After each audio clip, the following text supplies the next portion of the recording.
So finally, let's go over how you'll actually join the meeting itself.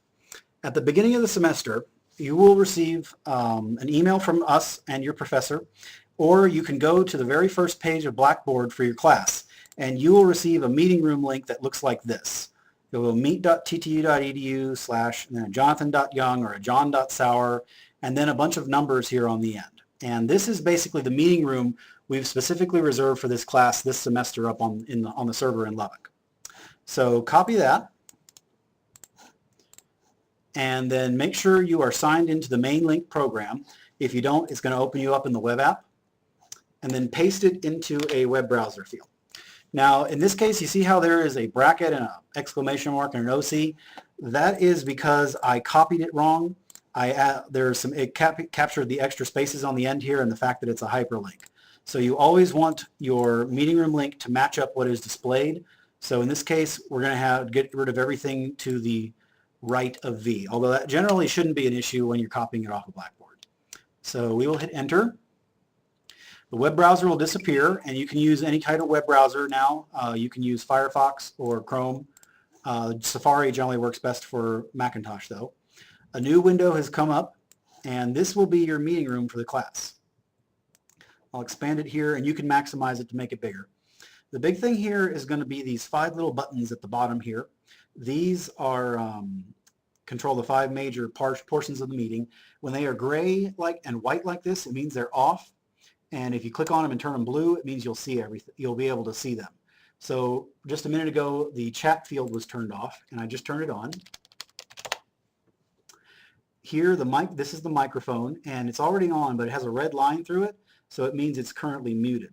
So if you ever want to speak, and you can always speak up in class, just click on that to unmute yourself, ask your question, or add your statement or whatever, and then mute yourself again.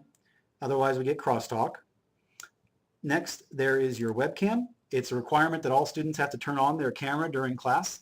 That way we know who all is still attending. It will generally have all 5 of them will be here, and because this thing is a little squashed, it looks smaller, but it tends to be bigger. If you want, you can also pop your video out with this little arrow up here. If you have a dual monitor situation, that tends to help a lot. And then pop it back in.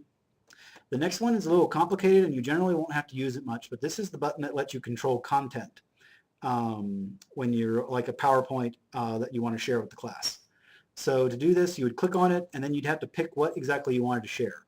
If you wanted to do a PowerPoint, you would then upload a PowerPoint.